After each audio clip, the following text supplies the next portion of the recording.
Alliance Assurance, partenaire de l'invité du direct. Alliance Assurance, avançons en toute confiance.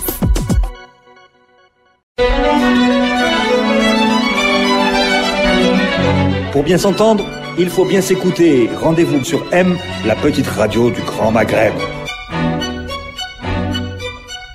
Amis auditeurs, bonjour. L'invité du direct a le plaisir de recevoir ce matin Monsieur Mathieu Galvani, directeur général de Djezzy. Monsieur Galvani, bonjour. Bonjour, merci de m'avoir invité. Merci d'être avec nous donc à Radio M. Aujourd'hui, nous sommes renforcés en faisant appel à notre spécialiste maison, notre consultant Farid Farah, des questions de TIC. Farid, bonjour. Oui, bonjour. Donc voilà, il y a 1000 raisons pour inviter un directeur de Djezzy. Il y a toujours une actualité de Djezzy. Dans la téléphonie en Algérie, ça bouge tout le temps. Toutefois, on est en juillet. Vous avez clôturé vos comptes de 2016. Les assemblées générales se sont tenues. Question classique à cette période de l'année. Est-ce que vous avez proposé à vos actionnaires, le management, vous avez proposé de bons résultats? Oui, la réponse est oui. Djezzy se porte bien. Djezzy, une entreprise solide financièrement et qui présente de bons résultats. Chose, je pense, encore même plus importante, c'est que la confiance entre les actionnaires, comme vous savez, à 51%, nos actionnaires sont le Fonds national d'investissement, à 51% et à 49% le groupe Veon. Il y a, et le groupe Cévital à 2,80%. Comme vous savez, d'abord, fondamental, il y a une excellente confiance entre les actionnaires. Et il y a une excellente confiance entre les actionnaires et l'équipe dirigeante, c'est-à-dire Vincenzo, notre président exécutif, et moi-même, directeur général, ainsi que mon équipe de direction. Donc la santé de l'entreprise est bonne, les résultats sont bons. Monsieur Galvani, ce qui renforce la confiance entre les actionnaires et le management, ce sont des chiffres avec des plus et des croissances fortes du chiffre d'affaires et du résultat net. Est-ce que c'est le cas en 2016 ? Alors, en 2016, il y a un certain nombre de phénomènes qui se sont passés. D'abord, il y a une très forte croissance de la consommation data suite aux investissements qui ont été faits dans notre réseau 3G et au lancement de notre réseau 4G. Et donc, bien évidemment, avec plus de wilaya couvertes en 3G et en 4G et des offres qui ont été mises sur le marché et qui sont aujourd'hui performantes, bien évidemment, le nombre de clients qui consomment de la data augmente. On a également, il faut le reconnaître, une petite contraction parfois au niveau de la consommation de la voix. Il y a aussi de la pression sur les prix au niveau de la voix. Donc, il y a des revenus qui augmentent et des parts de marché qui augmentent sur la data, et puis il y a évidemment au même moment sur la voix peut-être des chiffres qui sont un petit peu moins bons. Et à la fin de la journée, tout ça donne quoi ? À la fin de la journée, tout ça donne un chiffre d'affaires pour Djezzy qui est tout à fait honorable, qui dépasse le $1 milliard avec une excellente marge et de résultats de brut d'exploitation de ce qu'on appelle l'EBITDA, qui est extrêmement solide et qui est autour de 50%, et qui, si vous le benchmarkez pour la région et même dans le monde, un indicateur de très bonne performance pour un opérateur de téléphonie mobile. Alors, vous dites aux critiques, j'en ai fait un peu partie, je l'avoue, qui ont reproché à l'État algérien d'avoir acheté trop cher ces 51% dans l'opération Djezzy de Wimpelcom, opération Algérie de Wimpelcom. Vous dites c'était pas un mauvais investissement. Non, pas du tout, parce que je pense qu'il faut regarder ça sur le long terme. Vous savez, l'histoire de la téléphonie en Algérie est pas terminée. Il y a eu, je pense, une première phase qui s'est tenue finalement entre 2002 et peut-être 2010, où ça a été la grande révolution de la voix, qui est une phase que j'ai d'ailleurs bien connue puisque j'étais en Algérie à cette époque-là. Et maintenant, on rentre dans une deuxième phase avec d'abord le lancement de la 3G, mais surtout la 4G, puisque là maintenant on atteint des niveaux de débit mobile et d'accès à l'Internet qui sont absolument fulgurants. Et donc là, on rentre dans une deuxième révolution, qui est la révolution de l'Internet, de l'accès à Internet aux mobilités pour tous, et du développement du digital, et donc du changement d'économie qui s'adapte à ce monde digital. Donc les potentiels de croissance sont absolument énormes, et on le voit bien même nous sur nos chiffres de croissance Internet, puisque sur les 6 premiers mois de l'année, sans trop dévoiler de l'année 2017, on a une croissance mois après mois, d'abord de notre chiffre d'affaires global. Donc l'entreprise revient sur le chemin de la croissance tout d'abord. On a une croissance d'à peu près 12% depuis le début de l'année sur le chiffre d'affaires qui vient de la data. Et la voix, elle, réaugmente de nouveau depuis le début de l'année, puisque par utilisateur, on est à peu près à 3,8-3,9% de croissance des usages voix. Donc ce sont des bonnes nouvelles. Ce sont des bonnes nouvelles qui montrent que la transformation que Jay-Z est en train d'effectuer va dans la bonne direction. C'est sans doute pour ça que l'Assemblée Générale, comme vous l'avez dit, les actionnaires renouvellent leur confiance à l'équipe de direction et que les choses vont dans le bon sens. Donc, y a-t-il du potentiel pour le futur? Oui, énormément. Alors, le potentiel dans le futur, c'est peut-être le faible taux de pénétration du smartphone en Algérie qui fait que les consommateurs... Chez vous, déjà, c'est quelle proportion clients voix, clients data? Alors, c'est vrai que c'est une certaine limite. Aujourd'hui, nous avons 16 millions de clients, 16,1 millions de clients actifs, qui sont les données officielles, d'ailleurs, qui sont mesurées par l'autorité de régulation. Ce que je peux vous dire, c'est que, grosso modo, la moitié de ces clients utilisent la 3G et la 4G à partir d'un smartphone, d'un téléphone intelligent, et que l'autre moitié, les 7,8 à 8 millions de clients restants, sont toujours sur du téléphone plus basique 2G ou du basique 3G. Le challenge, bien évidemment, est de faire basculer tous ces clients vers un nouvel équipement, vers des nouveaux smartphones, et pour ça, il faut trouver les bonnes offres et les bons moyens de les financer. On va rester encore un petit moment sur cette partie résultat, bilan et état des lieux. Avant de parler de votre stratégie, parce qu'on a bien compris que ça va beaucoup se passer dans cette opération de basculement et de l'accélération de ce basculement. On en parlera plus en détail avec Farid Farah. Ça suppose quand même, dans votre bilan face à vos actionnaires, la partie investissement était importante ces 2 dernières années. Il a fallu rattraper le retard sur la 3G, déployer la 4G. Est-ce que ça n'a pas quand même greffé vos résultats, cet effort d'investissement? L'effort d'investissement pour avoir de la croissance, il est nécessaire. Donc, on a investi en effet cette année 22 milliards dans le réseau et on prévoit, je peux vous dire, d'investir 22 milliards de dinars. Parce que tout à l'heure vous avez donné le chiffre d'affaires en dollars. 22 milliards de dinars dans le réseau. Et je vais vous donner un autre chiffre prévisionnel en dollars pour les 5 années à venir. On prévoit d'investir 1 milliard de dollars dans le réseau sur les 5 années qui viennent. D'accord? Donc, les investissements sont loin d'être terminés. Nos investissements cette année ont porté sur la modernisation du réseau, étendre le réseau 3G, rattraper le retard que nous avions sur la 3G, il faut le dire, et aujourd'hui le retard est comblé, donc on couvre les 48 wilayas en 3G. On peut le rappeler à nos amis auditeurs, ce n'est pas la faute de Jay-Z, on n'était toujours pas sorti du gel, du ban dont Jay-Z avait été victime dans la négociation pour le rachat de 51%. Absolument, donc on a Jay-Z a lancé la 3G avec beaucoup de retard, 14 à 18 mois de retard.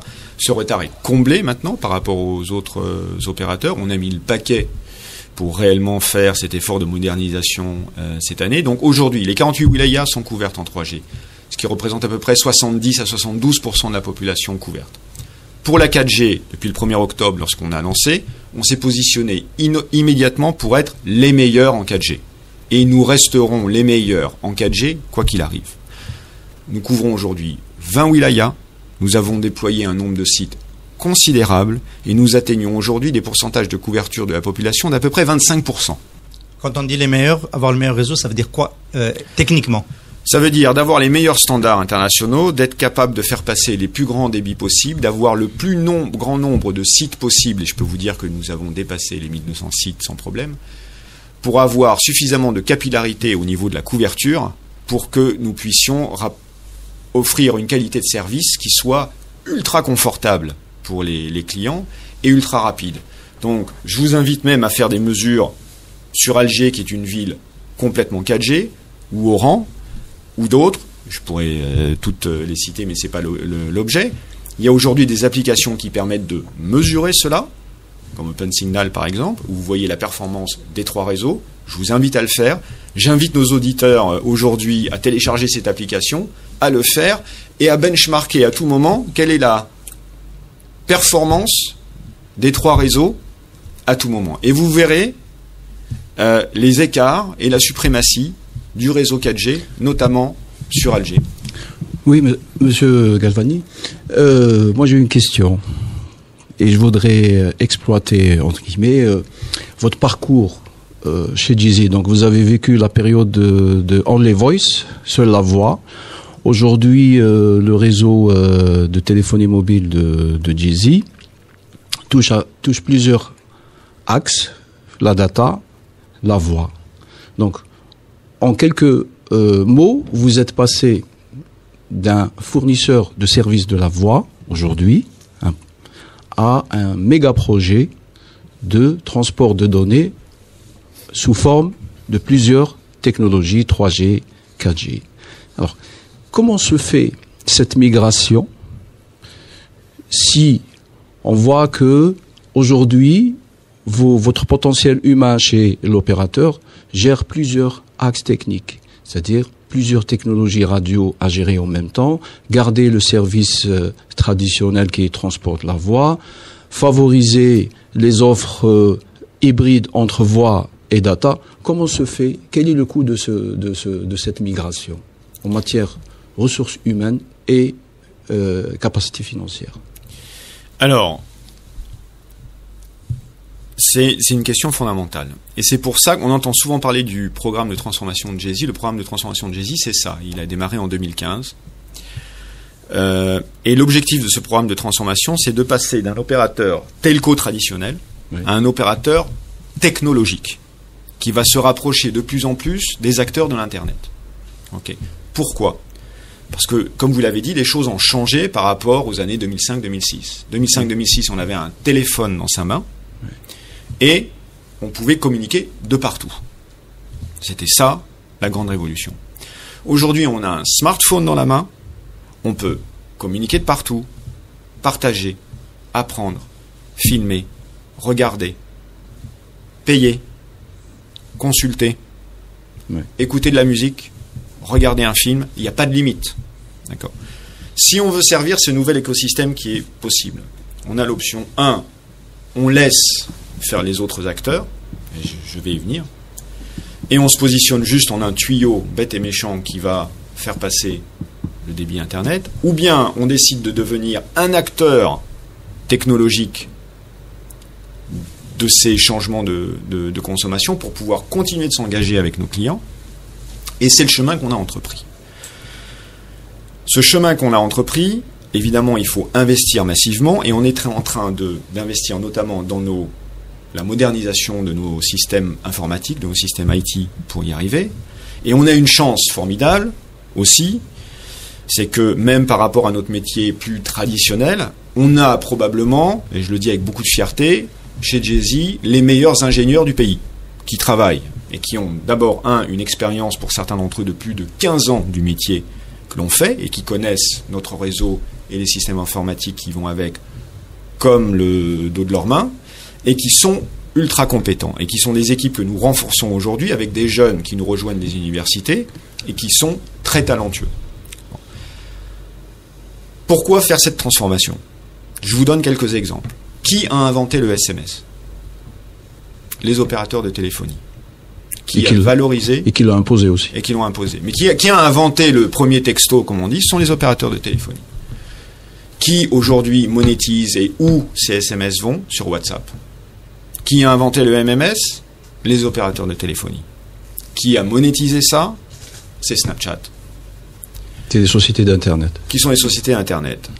Lorsque WhatsApp a été valorisé à des dizaines et des dizaines de milliards, je pense qu'il fallait à peine 30 à 20 employés faire tourner WhatsApp au niveau mondial. Si on regarde d'autres secteurs de l'économie, ce qui va se passer probablement en Algérie très prochainement, et nous c'est pour ça qu'on a décidé d'être un acteur là-dedans, si on regarde Uber en Europe, Uber c'est la plus grande compagnie de taxi, ne possède pas un taxi. Si on regarde Instagram, c'est la plus grande plateforme de photos mondiale, ils n'ont jamais vendu un appareil photo. Si on regarde Airbnb, c'est la plus grande compagnie hôtelière mondiale. Ils ne possèdent pas un hôtel, ils ne possèdent pas une chambre ou un studio nulle part dans Vous croyez à l'ubérisation de l'économie algérienne ? Je ne crois pas à l'ubérisation de l'économie algérienne. Je pense qu'il faut la contrôler. Je pense qu'il faut avoir une vision par rapport à ça et qu'il faut pouvoir l'encadrer, et que nous, chez Jay-Z, nous avons un projet d'entreprise et un projet stratégique avec le groupe Vion de pouvoir permettre d'agréger tout cela de manière raisonnable, équitable, et de développer des poche de richesse et de la croissance, là où aujourd'hui il n'y a pas encore. Et c'est ça les enjeux de la 3G et de la 4G. On va revenir sur le making of de ce déploiement, de cette orientation stratégique, Monsieur Galvani. En attendant, pour clore définitivement le chapitre du bilan et du déploiement, évidemment, vous êtes sur votre média traditionnel, vous vendez toujours de la 2G, vous déployez les propositions, les offres data, mais pour bien vendre, quelque chose qu'on a en boutique, on a besoin d'un réseau marketing, on a besoin d'être présent près de ses clients. Est-ce que votre réseau, vous considérez qu'il est bien sizé, il a la bonne dimension? Est-ce que vous considérez qu'il faut le développer encore et se rapprocher plus dans les wilayas? Vous avez absolument raison. Il faut à tout prix le développer. Il n'est pas il est important. Il est très important puisque notre réseau, pour vous donner une idée, on a la capacité, on a à peu près 130 maintenant magasins en propre. On en avait au début de l'année 110, 115, donc on a déjà rajouté une trentaine de magasins et en tout, avant la fin du mois de septembre, nous avons rajouté 60 nouveaux magasins en propre à travers les régions, mais j'y reviendrai. Et d'un point de vue indirect, nous touchons jusqu'à 50 000 points de vente en indirect. Donc nous avons déjà une capillarité, un réseau qui est très important. Cela dit, cela ne suffit pas. Il faut à tout prix, dans cette stratégie de pouvoir équiper le marché en smartphone, il faut avoir des magasins qui sont designés pour vendre des smartphones avec des offres qui vont permettre de financer également ces acquisitions parce que cela a un impact sur le budget du consommateur et c'est, je pense, notre rôle de pouvoir arriver à trouver les bons mécanismes pour faire descendre ces coûts-là. D'équipement. Et pour ça, il faut un maximum de magasins où on puisse avoir un maximum de conseillers qui vont conseiller un maximum de personnes. Et il ne suffit pas de le faire uniquement dans les grandes villes, mais il faut le faire dans les régions. Depuis le début de l'année, nous avons ouvert nous sommes sur un plan de rollout d'à peu près 60 magasins. Et nous sommes sur un plan de recrutement pour cette année de 300 personnes. Nous avons budgétisé pour les 3 prochaines années 700 personnes. Mais déjà, à la fin de cette année, nous aurons recruté 300 personnes. On a mis en place une véritable machine de recrutement extrêmement industrielle par rapport à l'année dernière. On fait passer tous les jours des centaines d'entretiens et on recrute dans tous les métiers, aussi bien au niveau du conseil et la vente que ces jeunes ingénieurs qui sortent des universités algériennes, qui sont brillants et dont on a besoin pour créer ces nouveaux métiers d'avenir, notamment beaucoup de data scientists qui vont travailler autour de toutes les capacités que nous sommes en train de construire pour que Jazzy devienne un opérateur technologique et pas uniquement telco à l'ancienne. Alors déjà, technologique et pas seulement techno à l'ancienne, c'est augmenter le taux de pénétration des smartphones. Donc c'est un peu au cœur de votre stratégie aujourd'hui. Vous comptez ajouter une offre par pack avec vente de smartphones dans votre réseau. C'est l'objet de ces recrutements pour conseiller les clients. Vous y croyez vraiment cette possibilité? Les Algériens aiment bien être libres de leur choix en général pour les smartphones, pour les terminaux. Séparer l'offre opérateur de l'offre. Non, absolument. Alors d'abord, on ne va pas leur imposer quoi que ce soit et un choix unique. D'abord, ils ont la capacité d'avoir une gamme de terminaux qu'ils peuvent choisir. Ça, c'est le premier cas. Et il y a c'est déjà effectif. C'est déjà effectif. Bon. Ce que je peux vous dire, c'est qu'en plus, à partir du moment où on a lancé ça pour le début du mois de Ramadan et qu'à partir du moment où on a lancé cette offre qui est une offre post-payée ou une offre prépayée qui s'accompagne de la subvention d'un terminal, je peux vous dire que nos ventes ont explosé. Bon. Donc, le marché l'attend et y répond de manière très favorable, ce qui est une très bonne nouvelle. Bon. On peut expliquer, c'est subventionné par l'achat de la data, c'est subventionné. C'est subventionné soit sur la facture, soit en prépayé. C'est tout simplement 2 mois de communication offerts lorsque vous achetez le téléphone, puisque vous n'êtes pas lié par un contrat en prépayé. Mais le téléphone, vous le payez à son prix coûtant. Vous payez le téléphone à son prix coûtant. Cela dit, vous ne payez plus rien pendant les 2 mois qui suivent. D'accord. Donc on subventionne sous forme de service puisque en prépayé on n'est pas tenu par un contrat et une chose. Dans tous les cas, les mécanismes de subvention vont être clés dans le futur pour pouvoir le faire de manière intelligente et pouvoir continuer d'équiper le marché en smartphone, puisqu'on a un potentiel absolument énorme par rapport à ça. Et il y a des constructeurs algériens qui sont en train d'investir eux aussi davantage dans la fabrication des smartphones locaux, ce qui est une très bonne chose. Vous avez signé des partenariats avec des fournisseurs algériens ? On est en train de discuter avec eux pour signer. On a déjà des partenariats, mais on veut aller beaucoup plus loin. On vise beaucoup plus long terme et sur des chiffres beaucoup plus importants. Donc on est en train, sans dévoiler, je pourrais pas dévoiler de secret ici, mais de signer des partenariats assez importants pour pouvoir aussi avoir des effets de volume et des effets d'échelle et faire baisser les coûts tout simplement. Votre modèle économique aujourd'hui, avant on le comprenait, hein, voice only, Farid en a reparlé, c'est assez facile à comprendre. Aujourd'hui, c'est quoi votre modèle économique? Pour la partie data, vous achetez de la bande passante et vous faites une marge en la revendant aux clients, comme ça, de manière brute, vous avez une valeur ajoutée, vous proposez des contenus qui sont propres à vous, que vous monétisez? Alors, aujourd'hui, oui, pour avoir accès à Internet, il faut pouvoir se plugger sur les câbles internationaux et acheter de la bande passante internationale pour pouvoir se connecter au reste du monde. Donc, dans tous les cas, tous les opérateurs sont obligés de faire ça. Ensuite, cette bande passante, on achète des capacités et on la revend. Plus la demande augmente sur notre réseau, plus on achète de bandes passantes internationales. La marge, c'est pas tellement ça le coût qui est important pour les opérateurs. Ce qui est le plus important pour les opérateurs, c'est le volume d'investissement qu'ils vont mettre dans leur réseau. Donc nous, on a décidé de mettre le paquet sur la 4G pour être capable de préparer. Vous savez, chez Jay-Z, c'est toujours un petit peu le même motto et la même philosophie. Le meilleur réseau, le meilleur prix, le meilleur service. Le meilleur réseau, on l'a. Le meilleur prix, je pense que nous l'avons. Et j'invite les gens à faire le benchmark. Sur le service, tout le monde peut toujours s'améliorer et il est vrai que Jay-Z a beaucoup d'efforts à faire. Mais notre première force, qu'il a toujours été, ça a été notre réseau. Aujourd'hui, les coûts les plus importants, évidemment, à amortir pour un opérateur de téléphonie, c'est les niveaux d'investissement qui sont faits dans le réseau. De notre côté, nous avons fait des investissements très importants parce que nous voyons loin dans le futur. Quand je vous entends dire $1 milliard par an d'investissement, pour les 5 prochaines années, 2 milliards de dinars cette année passée. Ça suppose des gisements de revenus qui doivent être très importants pour l'avenir, toujours. Oui, ça veut dire que le business plan, le plan d'affaires de Jay-Z, qui est un plan très équilibré, et c'est pour ça que l'opérateur, si vous voulez, est très une santé financière très saine et lui permet de faire cela. Et c'est pour ça aussi que, aussi bien dans la politique des prix que dans le service que nous proposons à nos clients, il faut être extrêmement rationnel pour pouvoir continuer à servir nos clients le mieux possible.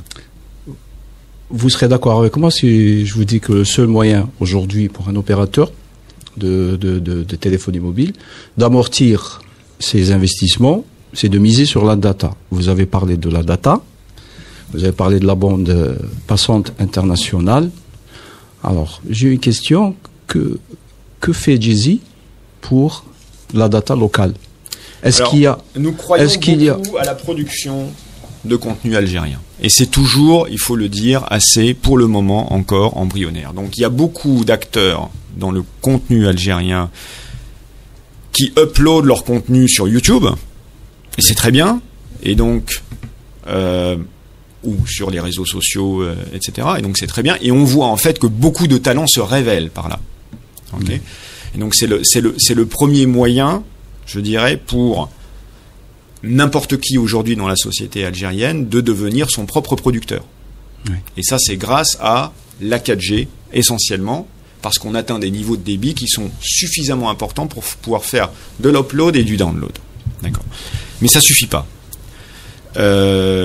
Nous comprenons tout à fait qu'il faut aider les contenus algériens à se réaliser. Il faut qu'il y ait des applications, il faut qu'il y ait des apps algériennes qui se créent.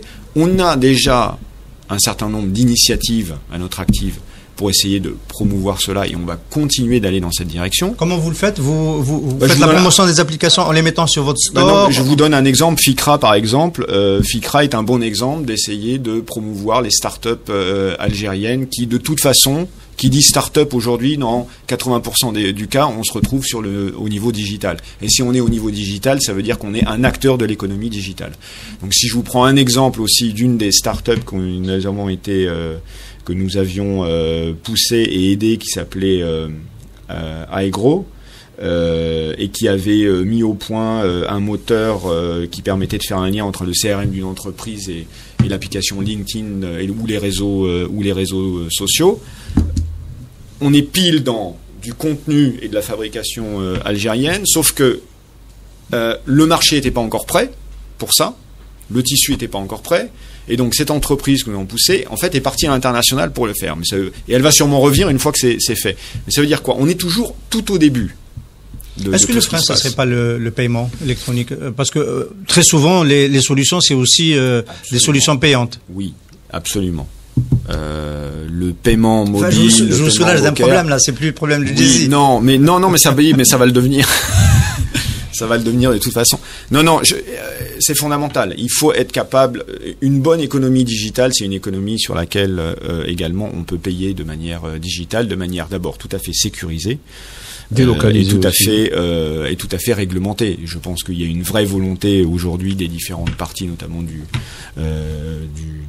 gouvernement et des autorités, pour aller dans cette direction-là. Je pense qu'ils y vont de manière absolument prudente et c'est fondamental parce qu'il y a beaucoup des pays qui ont fait des erreurs là-dessus. Vous êtes gentil avec les autorités algériennes. Enfin, on est en 2017, Monsieur Galvani.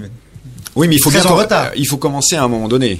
Commencer à un moment donné. Donc moi j'ai bon espoir que cette année on verra des choses radicalement différentes. Je pense que les acteurs de l'économie bancaire et les opérateurs sont prêts aujourd'hui, sont dans les starting blocks, et je pense que dès le coup d'envoi sera donné, on sera prêt à faire cette grande révolution du paiement mobile. Je profite aussi de cette occasion pour demander des nouvelles sur l'état de votre incubateur au niveau de l'école polytechnique. L'incubateur au niveau de l'école polytechnique, il se porte bien. On a déjà réussi à faire financer un certain nombre de projets. Je pense que Aegro en fait faisait partie de l'incubateur polytechnique.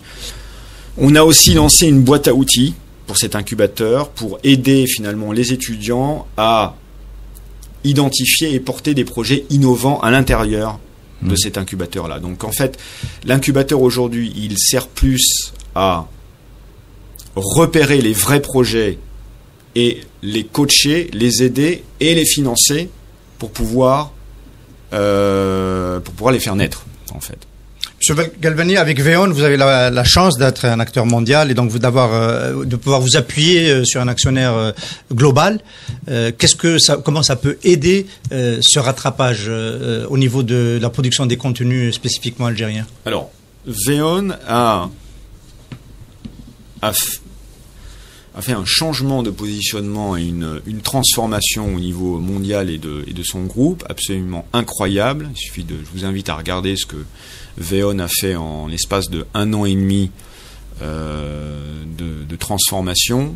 Je pense qu'il y a peu ou pas d'exemples de groupes de téléphonie au monde qui ont agi de manière aussi radicale et rapide avec une vraie vision dans cette direction-là.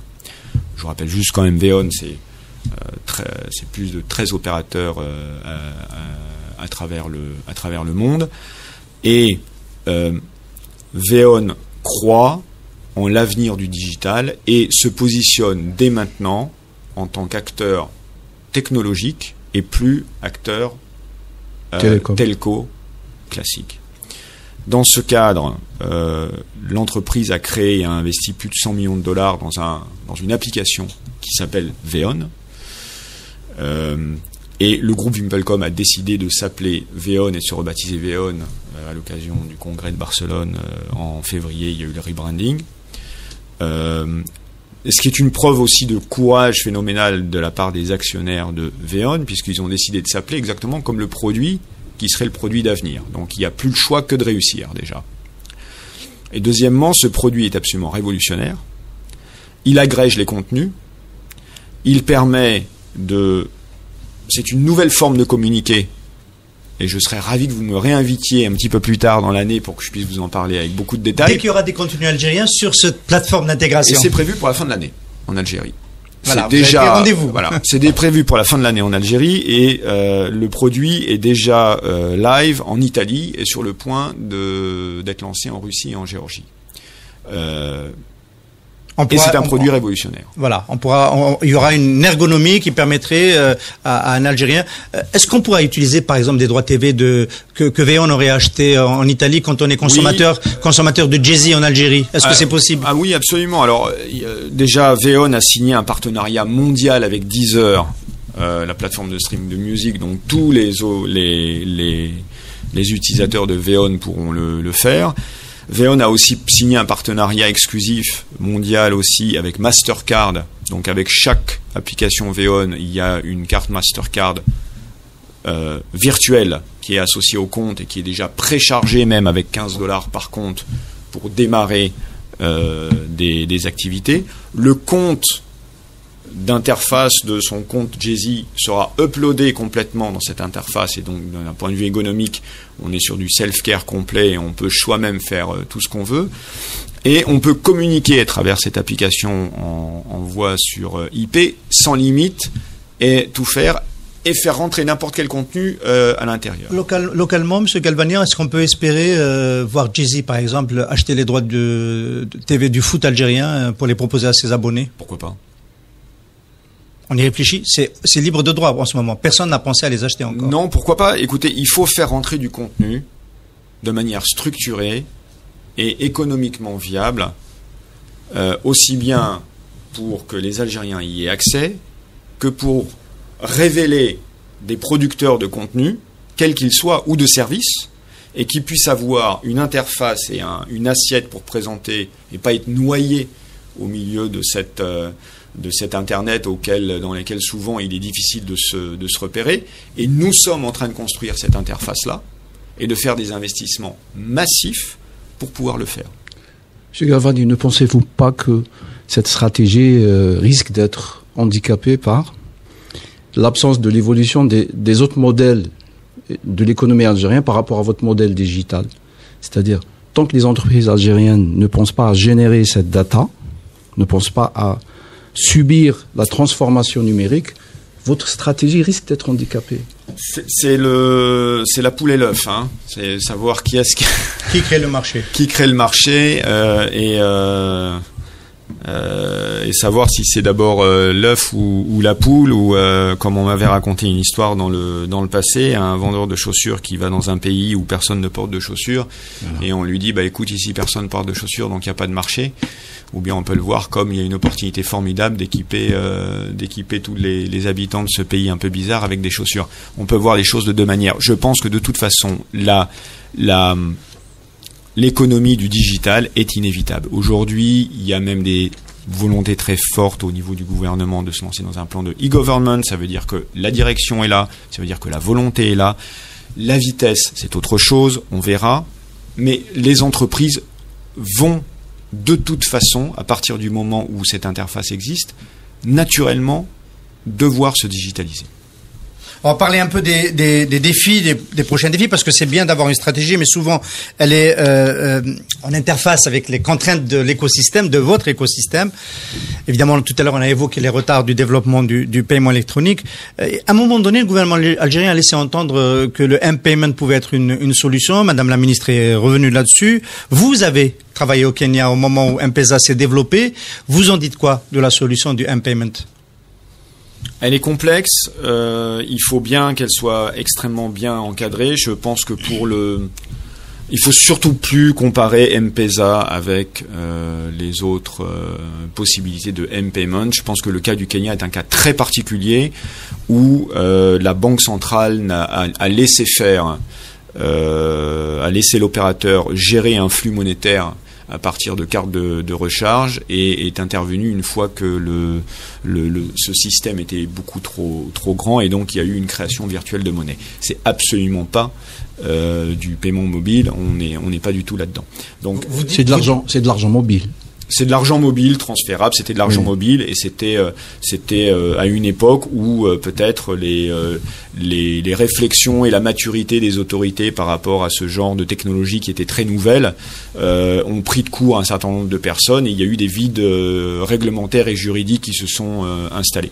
Je pense que là, dans le cas qui nous intéresse sur l'Algérie, je pense que ce qui est fondamental, c'est que... Quand on s'entend bien, M. Galvani, vous dites, parce que Madame la Ministre a dit des choses qui nous ont un peu affolés sur l'M-Payment, vous dites que si c'est pas maîtrisé dès le départ, ce sont, dans le cas kényan, les opérateurs téléphoniques qui deviennent la banque centrale. C'est eux qui battent monnaie. Écoutez, dans le cas du Kenya, c'est ce qui s'est passé. C'est la vérité. Je pense que dans d'autres pays, ça n'est pas arrivé, c'était bien encadré. Je pense que le paiement mobile et le mobile banking, d'une manière générale, doit se faire sous le contrôle des autorités bancaires dans la souveraineté d'un pays, et ça ne peut se faire sans les banques, l'État et les opérateurs de téléphonie. Donc à partir du moment où ces trois entités sont d'accord sur un cahier des charges et sur une réglementation qui est claire, nous en tout cas, je peux vous dire, les opérateurs de téléphonie, je pense, ainsi que mes chers concurrents, je pense, sont prêts. Et je pense que les banques n'attendent que ça. Donc à partir du moment où on peut adosser un compte bancaire derrière un compte mobile, ça y est, je pense qu'on a toute la maîtrise de ce qu'il faut faire et on peut aller dans la bonne direction. Donc moi, je ne critiquerai jamais la prudence en cette matière.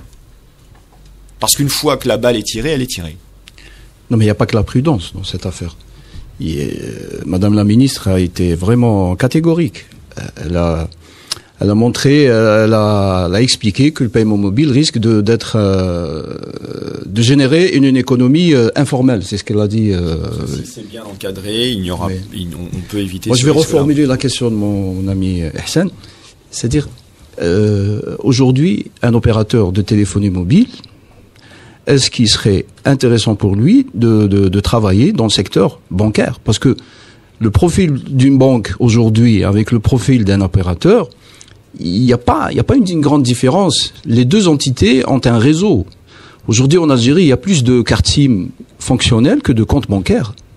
Et il est vraiment inadmissible de ne pas investir dans cette réussite de la téléphonie mobile pour faire doter l'économie de demain du meilleur instrument économique, à savoir le paiement. Nous sommes prêts, de notre côté, à travailler dans cette direction-là. Nous avons le réseau, nous avons également l'expérience.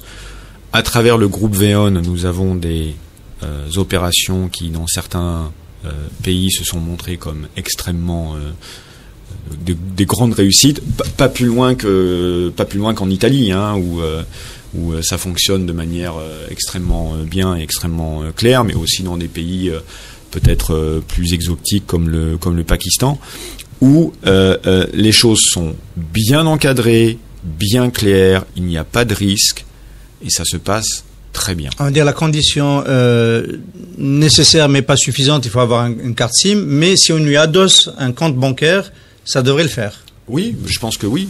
Que ce soit un compte bancaire, oui, qui ait une banque derrière, absolument. On déplace de l'argent avec son mobile d'un compte bancaire à un autre compte bancaire. La carte SIM ne suffit pas.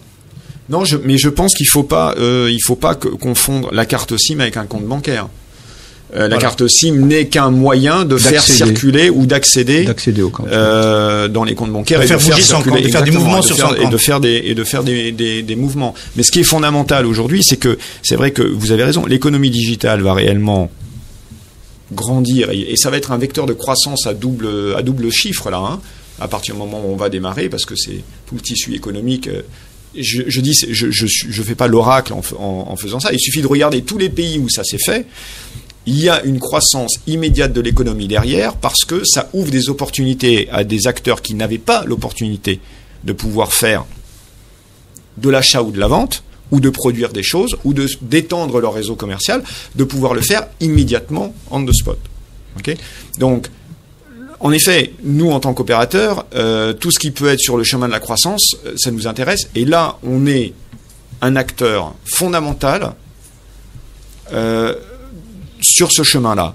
Mais encore une fois, je vous le dis, on est tout à fait d'accord avec la prudence, parce qu'on a vu ailleurs des cas d'échecs, et il ne faut surtout pas tomber là-dedans. On connaît bien les cas qui ont bien réussi. Prenons modèle dessus et avançons. Monsieur Galvani, on approche de la fin de cette émission. Parmi les risques, peut-être risques systémiques, on a vu le secteur de l'assurance qui s'est précipité. Il a fait un ton négatif au premier semestre de cette année-là. C'est assez préoccupant à cause du dumping, à cause d'une compétition non maîtrisée des prix. Est-ce que vous ne redoutez pas la même chose dans votre secteur autour de la data? Aujourd'hui, vous avez dit tout à l'heure que Jay-Z était d'un certain point de vue aussi le premier sur les prix. On n'a pas fait le benchmark, mais la question peut se poser. Est-ce que aujourd'hui les positions sur la voie, sur la façon dont l'interconnexion, les terminaisons sont vendues entre vous, sont monétisées entre vous, est-ce que vous considérez que le système est fair et il est équitable? Alors, il y a plusieurs questions dans votre question. Oui. Je compte pour vous pour rendre tout ça clair. Voilà, pour essayer de clarifier un petit peu ça. D'abord, non, aujourd'hui, l'équilibre des coûts de terminaison mobile, comme on appelle ça de l'interconnexion, ne sont pas, à mon sens, juste pour Jay-Z, puisque aujourd'hui Jay-Z finance les deux autres opérateurs, puisque nos coûts de terminaison mobile sont de 1 dinar sur notre réseau, et de 1,35 vers Ooredoo, et de 1,45 vers Mobilis. Qu'est-ce qui se passe? Ça veut dire que lorsqu'un client de Mobilis appelle Jay-Z, nous reversons 1,45 dinars à Mobilis, mais lorsqu'un client de Jay-Z, de Mobilis appelle Jay-Z, nous donnons 1 dinar. Donc il y a un différentiel. Or, aujourd'hui, les trois opérateurs s'échangent à peu près le même volume de trafic. Donc, qu'est-ce qui se passe? Nous finançons les deux autres opérateurs. Et cette asymétrie, elle est due à quoi? Elle vient d'où? Elle est réglementée, et il y a des travaux avec le régulateur qui se passent très très bien d'ailleurs, qui vont dans la bonne direction pour pouvoir aller vers une symétrie tarifaire juste. Pourquoi? Parce qu'on est dans un univers maintenant où les parts de marché des trois opérateurs sont tout de même plus ou moins équilibré. Il suffit de regarder ce qui est publié par l'autorité de régulation qui est maître en la matière. Donc, par rapport à ce sujet des coûts de terminaison mobile, il va naturellement qu'il faut aller vers un équilibre entre les trois opérateurs, parce qu'aujourd'hui, Jay-Z finance les deux autres opérateurs. Ce qui leur permet de faire plus de marge, et voire même de faire indirectement des subventions croisées, en baissant les prix de manière considérable sur la data. Ce que je redoute pour notre secteur et pour l'économie digitale algérienne, c'est qu'on se retrouve avec certains réseaux qui bradent les prix de la data pour essayer d'acheter les parts de marché, mais du coup les performances de ces réseaux deviennent très faibles. Il suffit de les mesurer pour s'en apercevoir. Donc aujourd'hui, nous, on estime chez Jay-Z que lorsqu'on est un abonné 3G ou 4G, et d'ailleurs je vous rappelle que chez Jay-Z, on ne facture pas un abonné 3G moins cher ou plus cher qu'un abonné 4G. C'est le même prix. On facture la data, l'accès à Internet. Mais ce que les abonnés veulent, c'est du débit, c'est de la vitesse. Donc un client 4G qui n'a pas au moins 10 mégas ou 12 mégas en vitesse de download, il n'est pas en 4G. Donc on voit certains réseaux 3G, 4G, que je ne citerai pas de mes concurrents, mais sur lesquels, évidemment, il y a tellement d'abondance au niveau tarifaire que finalement les performances des réseaux sont très très faibles, mais il n'y a pas de, comme disaient les Anglais, there is no free lunch à la fin, et ce n'est pas une situation qui est tenable. Si je comprends bien, je ne sais pas si j'ai bien compris, c'est-à-dire qu'il y a un dysfonctionnement dans la régulation. Je pense pas qu'il y a de dysfonctionnement dans la régulation. Je pense que l'autorité de régulation ne tient pas compte du coût de transmission des appels. Non, mais je pense que l'autorité de régulation connaît très très bien son métier. Il y a aucun problème par rapport à ça. Je pense que ce qui se passe, c'est que avec justement ces changements de mode de communication, avec les croissances des réseaux 3G, 4G, avec les transferts de la voix vers la data, tous ces équilibres sont en train de changer. C'est une véritable révolution encore de communication que nous sommes en train de vivre. Et il faut bien évidemment que les cahiers des charges et les régulations s'adaptent à ça. Je pense que le régulateur est tout à fait au courant de ça, puisqu'on en discute avec eux extrêmement régulièrement. Il faut juste maintenant réguler en effet dans la bonne direction pour arrêter de pénaliser Jay-Z sur cet aspect-là. Attendez, il y a quand même une dimension urgente dans ce que vous dites. Vous payez 45% plus cher la transmission vers Mobilis que ce que Mobilis vous paye. C'est beaucoup, ça. Oui, c'est beaucoup. Vous avez un horizon, l'opérateur l'a répété, prévoit de faire quelque chose durant 2017 ? Oui, il y a un calendrier qui devrait permettre de résoudre cette solution-là. Il y a des répercussions sur votre OPEX ou ? Oh, il y a des répercussions sur le compte financier, absolument, puisque on n'échange pas, on ne s'échange pas du trafic au même prix, bien évidemment. Monsieur Galvani, vous avez quitté Jay-Z en 2009, vous étiez leader du marché à l'époque, c'était encore un marché voix, vous êtes revenu en janvier 2017, comment vous vivez votre nouveau challenge à la tête de Jay-Z, à la tête de l'opérationnel de Jay-Z ? Bah écoutez, moi c'est Jay-Z, vous savez, moi c'est une marque pour laquelle je vibre depuis des années. J'ai participé à sa construction à partir de 2004. Je dois beaucoup à Jay-Z, même pour ma carrière. Je dois beaucoup à l'Algérie pour ma carrière. Revenir en janvier 2017 n'était pas quelque chose qui était prévu sur la roadmap. Alors évidemment, vous pensiez revenir plus tard, c'est ça ? Je ne savais pas. Je ne savais pas. Je caressais l'espoir, mais écoutez, d'un point de vue humain, c'est une aventure formidable de pouvoir revenir et puis de reprendre en main ce challenge. À aucun moment je n'essaierai de reconstruire Jay-Z sur un modèle de réussite passé. Ce qui m'intéresse, c'est la transformation de Jay-Z pour un nouveau modèle de réussite et de ne pas refaire l'histoire. J'ai retrouvé une entreprise différente également, il faut le dire, avec beaucoup de visages connus, mais aussi beaucoup de nouveaux visages. Une entreprise qui a beaucoup souffert aussi. Une entreprise qui a beaucoup souffert, avec des employés qui ont énormément souffert pendant 5 années et qui ont aujourd'hui besoin de succès, besoin de retrouver une nouvelle fierté, et je pense qu'ils sont tous en train de travailler dans la bonne direction pour que ça se fasse. Alors 2 questions rapidement pour finir quand même. Quand vous avez quitté Jay-Z, vous étiez en position dominante. Le changement de loi qui peut accentuer la concurrence, c'était peut-être pas Jay-Z qui le souhaitait le plus, portabilité des numéros, etc. Mais aussi le dégroupage local, mais le dégroupage c'est plutôt favorable aux nouveaux entrants. Aujourd'hui, vous êtes dans une nouvelle situation où la taille des opérateurs est à peu près la même. Vous attendez de la réforme législative ? Oui, enfin, je pense que les principales réformes qu'on attend, elles sont, on en a parlé, c'est au niveau du cadre réglementaire, notamment de l'interconnexion, de la possibilité de pouvoir faire du partage d'infrastructures, parce que il est parfois complètement économiquement pas très intelligent de devoir être 3 opérateurs à investir au même endroit 3 fois le même équipement et de le payer en devises. Donc ça c'est juste les cahiers des charges, c'est pas la loi. Non, ça c'est juste les cahiers des charges. Et puis essentiellement au niveau du paiement mobile, on en a parlé, et du paiement bancaire qui est qui va être le déclencheur de cette nouvelle croissance. Et pas uniquement pour les opérateurs, mais déclencheur de croissance pour l'économie algérienne. Sinon, vous êtes... Oui, Khaled ? Oui, mais dans le même contexte, je voudrais aborder la problématique de l'opérateur virtuel. En Algérie, il n'y a toujours pas d'opérateur virtuel. Ça, c'est la loi, par contre.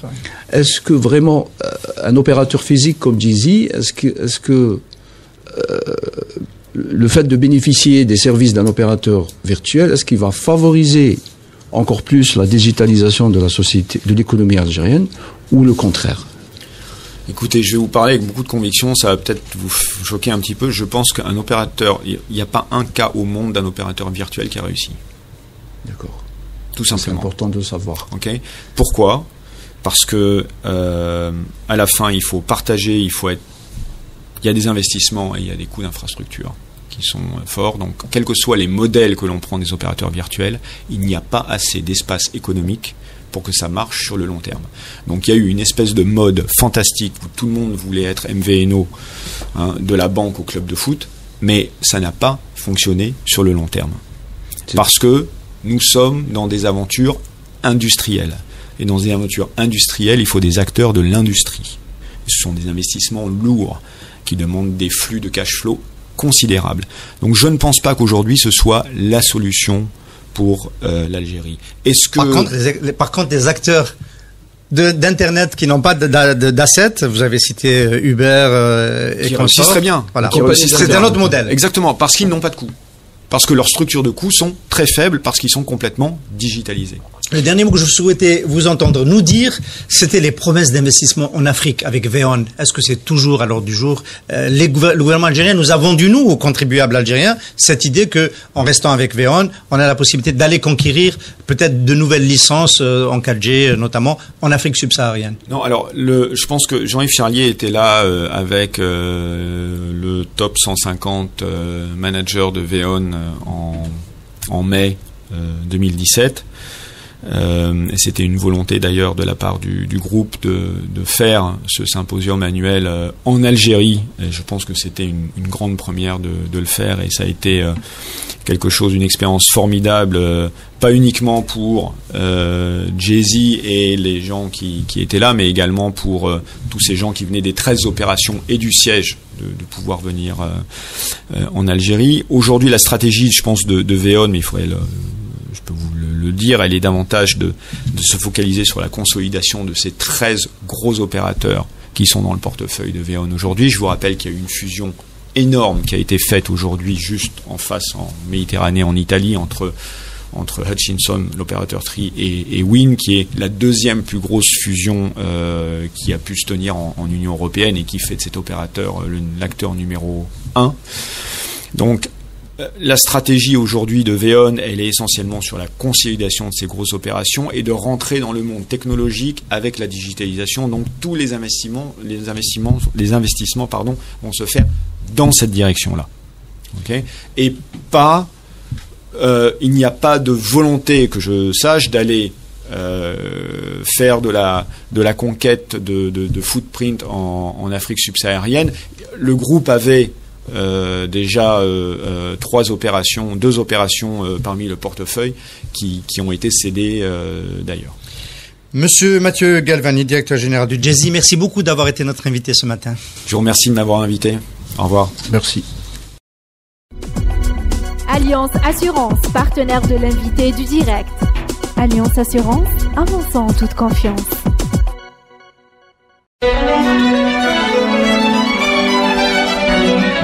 Pour bien s'entendre, il faut bien s'écouter. Rendez-vous sur M, la petite radio du Grand Maghreb.